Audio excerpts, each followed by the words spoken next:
نحمده ونصلي على رسوله الكريم اما بعد فاعوذ بالله من الشيطان الرجيم بسم اللہ الرحمن الرحیم. آپ سب کو نیا سال مبارک ہو. کیوں اتنے خوف زدہ ہیں؟ کیا نئے سال کی مبارک نہیں دی جا سکتی؟ مبارک کا مطلب ہے کہ اللہ تعالیٰ آپ کے لیے یہ سال برکتوں والا کرے، آپ اس سال میں بہت اچھے اچھے کام کریں، خوب نیکیاں کمائیں، اللہ کے قریب ہوں.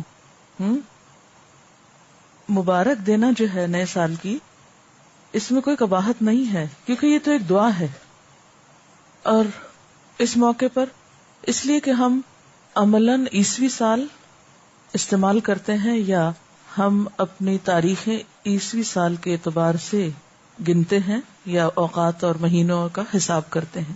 تو جب ایک چیز ہمارے استعمال میں ہے ہی تو پھر اس اعتبار سے خاص دعا کرنا، خاص نیکی کے کاموں کے ہدف مقرر کرنا، اس میں کوئی قباحت نہیں ہے.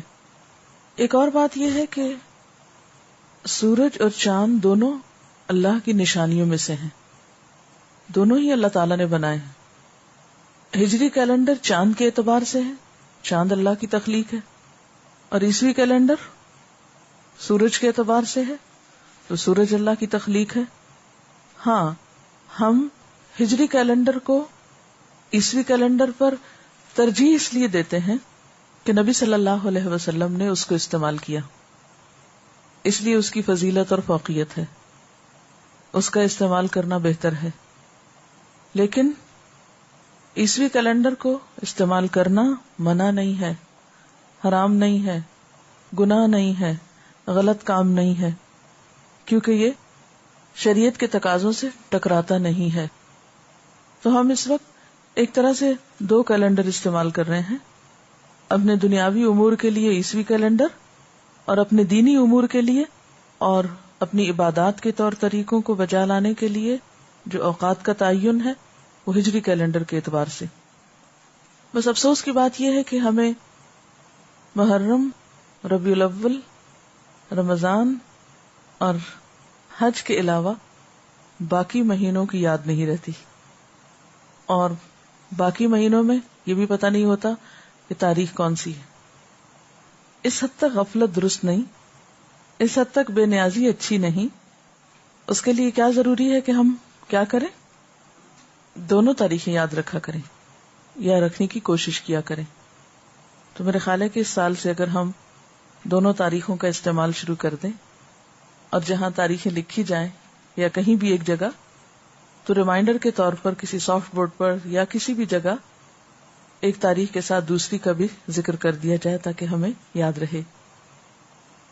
اگر ہم کچھ سنتوں کو فالو کرنا شروع کر دیں تو میرے خیال ہے کہ ہجری کیلنڈر پھر فراموش نہیں ہو سکتا، بھول نہیں سکتا. مثلا نبی صلی اللہ علیہ وسلم ایام 20 کے روزے رکھا کرتے تھے، یعنی ہر مہینے کے 3 چمکدار راتوں کے جو دن ہوتے ہیں اگلے، وہ ایام 20 کہلاتے ہیں، 13، 14 اور 15. تو اگر ہم اس سنت پر عمل کرنے لگے تو انشاءاللہ ہمیں ہجری کیلنڈر جو ہے وہ بھولے گا نہیں. وقت کا جو تعین ہے وہ رات، دن اور سورج چاند کے اعتبار سے ہوتا ہے، اور ان چیزوں کو اللہ تعالیٰ کی نشانیاں قرار دیا گیا ہے کہ یہ اللہ کی نشانیوں میں سے ہے. قرآن پاک میں اللہ تعالیٰ فرماتے ہیں یولج اللیل فی النہار ویولج النہار فی اللیل وسخر الشمس والقمر کل یجری لاجل مسمی، کہ اللہ تعالیٰ رات کو دن میں اور دن کو رات میں داخل کر دیتا ہے، اور اس نے سورج اور چاند کو مسخر کر رکھا ہے، ہر ایک ایک وقت مقرر تک کے لیے چلا جا رہا ہے یا چل رہا ہے. اسی طرح ایک اور جگہ پر اللہ تعالیٰ فرماتے ہیں وَسَخَّرَ الشَّمْسَ وَالْقَمَرَ كُلٌّ يَجْرِي إِلَىٰ أَجَلٍ مُّسَمًّى، اور سورج اور چاند ان کو اللہ نے مسخر کیا اور ان میں سے ہر ایک ایک وقت مقرر تک کے لیے چل رہا ہے. یعنی اگرچہ سورج چاند اوقات بتانے کے لیے ہیں لیکن ان کا اپنا بھی ایک وقت مقرر ہے، وہ خود بھی ایک وقت کے پابند ہیں. دن اور رات کا تصور کیا ہے؟ اللہ تعالیٰ فرماتے ہیں وَهُوَ الَّذِي جَعَلَ اللَّيْلَ وَالنَّهَارَ خِلْفَةً لِمَنْ أَرَادَ أَنْ يَذَّكَّرَ أَوْ أَرَادَ شُكُورًا، کہ وہ اللہ ہی وہ ذات ہے جس نے رات اور دن بنائے ایک دوسرے کے پیچھے آنے والے سکسیسرز. لمن اراد ان یذکر، ہر اس شخص کے لیے جو چاہے کہ نصیحت حاصل کرے، او اراد شکورا، یا وہ ارادہ کرے شکر گزار ہونے کا. تو گویا ایک دن کے گزرنے کے بعد ایک اور دن کا مل جانا، رات کے بعد دن کا آنا، دن کے بعد رات کا آنا، یہ اللہ تعالی کی نشانیوں میں سے ایک نشانی ہے. اور پھر ان میں ایک بہت بڑا سبق ہے لمن اراد ان یذکر، اور دوسرا یہ کہ شکر گزاری کا مقام ہے کہ ہر روز جب ہمیں ایک نیا دن ملے اور زندگی میں ایک سال کے بعد ایک اور سال کا اضافہ ہو، تو ہمیں اس موقع پر اللہ تعالی کا ذکر بھی کرنا چاہیے اور اس کا شکر بھی بجا لانا چاہیے. ذکر اور شکر کا احسن ترین طریقہ کیا ہے کہ انسان سب سے پہلے اپنی عبادات میں پابندی اختیار کرے. ہر مہینے کے آغاز کا حساب رکھنے اور سالوں کا حساب رکھنے کے لیے جو کہا تو اس میں نیت اور ارادہ کیا ہونا چاہیے کہ انسان اپنے فرائض کو ادا کرے. یعنی دن اور رات میں جب تبدیلی ہوتی ہے تو نمازیں، اسی طرح مہینوں کی تبدیلی میں زکوٰۃ، روزہ، حج.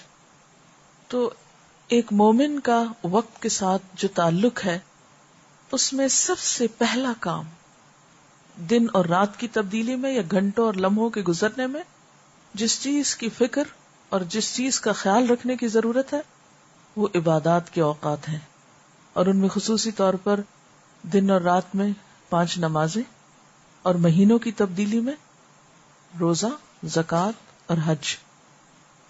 اگر آپ نیکی میں دور تک جانا چاہتے ہیں تو تنہا نہیں جا سکتے. لوگوں کے ساتھ تعلق، اکٹھے مل کر رہنا اور اکٹھے نیکی کے کام کرنے، یہ بے حد ضروری ہے. کیونکہ جب آپ لوگوں سے ملتے جلتے ہیں ان کی تکلیفوں کے باوجود، تو آپ اچھے لوگوں سے بھی سیکھتے ہیں، برے لوگوں سے بھی سیکھتے ہیں. آپ اچھوں کی تلاش میں نکلے، اگر راستے میں برے مل جائیں تو ان کی برائی بھی ہو سکتا ہے آپ کو نیکی پہ جما دے، اگر آپ کے اندر پہچان والی نظر ہوگی تو. پھر آپ نکلے اور حرکت کریں لوگوں کی مدد کے لیے.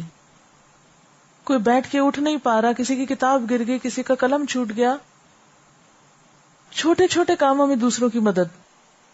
اپنی شخصیت کو ہر دم ہر لمحہ خدمت کے لیے تیار رکھیں کہ چھوٹی چھوٹی چیزوں میں راہ چلتے کسی نہ کسی کی کچھ نہ کچھ مدد. یعنی گھر میں کچھ ہے تو وہاں سے دے دیا، پیسوں سے مدد کر دی، سفارش کر دی جا کے کہ یہ شخص اس چیز کا ضرورت مند ہے، اس کی مدد کر دو. کہ من نفس عن مؤمن کربتا من کرب الدنیا نفس اللہ عنہ کربتا من کرب یوم القیامہ. جس نے کسی مومن سے دنیا کی مصیبتوں میں سے کوئی مصیبت ہٹا دی، اللہ تعالیٰ اس کی قیامت کی تکلیفوں میں سے کوئی تکلیف ہٹا دے گا. اور پھر من کان فی حاجت اخیہ کان اللہ فی حاجتہ، جو اپنے بھائی کی حاجت میں ہوتا ہے اس کی ضرورت پوری کرتا ہے، اللہ اس کی ضرورت پوری کر دیتا ہے. اور لوگوں کی ضروریات پوری کرنے کے لیے دل کی وسعت بڑی ضروری ہے کہ آپ کا دل بڑا ہو. اور یہ ضروریات صرف ان لوگوں کی پوری نہ کی جائیں جو آپ کے آس پاس ہیں، جو آپ کو اچھے لگتے، کوئی بھی ہو، اس سے کوئی فرق نہیں پڑتا کہ وہ کون ہے. کیوں؟ اس لیے کہ آپ کسی شخصیت کی مدد تو نہیں کر رہے، کسی نام کی مدد تو نہیں کر رہے. آپ کس کی مدد کر رہے ہیں؟ اللہ کے نام پر کر رہے ہیں. اس سے کیا فرق پڑتا ہے کہ وہ لینے والا کون ہے. ایک بہت ہی خوبصورت حدیث ہے، طبرانی نے اس کو اپنی اوسط میں روایت کیا ہے اور حاکم نے کہا ہے کہ صحیح الاسناد ہے، بہت ہی خوبصورت. نبی صلی اللہ علیہ وسلم نے فرمایا وَلَأَن يَمْشِي أَحَدُكُمْ مَعَ أَخِيهِ فِي قَضَاءِ حَاجَتِهِ، تم میں سے کوئی شخص اپنے بھائی کے ساتھ اس کی ضرورت پوری کرنے کے لیے چلے، یعنی کسی کی مدد کے لیے جب تم میں سے کوئی نکلتا ہے، وَأَشَارَ بِإِصْبَعَيْهِ، اور آپ نے اپنی 2 انگلیوں کے ساتھ اشارہ کر کے سمجھایا کہ اس کا یہ عمل افضل ہے، بہتر ہے من ان یعتکف فی مسجدی ھذا شہرین، میری اس مسجد یعنی مسجد نبوی میں 2 مہینے اعتکاف میں بیٹھنے سے زیادہ افضل ہے اجر کے اعتبار سے. تو یہ ہے وقت کا استعمال. پھر اسی طرح نیک لوگوں کی مجلس تک جانے کی کوشش، نیک لوگوں کی مجلس تک پہنچنا، کیونکہ انسان تنہا تو اس کو پتہ ہی نہیں چلتا کہ اس نے اچھا کیا یا برا کیا جب تک اس کے سامنے کوئی مثال نہ ہو. نبی صلی اللہ علیہ وسلم نے 5 باتوں کا حکم دیا، جن میں سے ایک کیا تھی؟ لوگوں کے ساتھ اکٹھے رہنا، لزوم الجماع.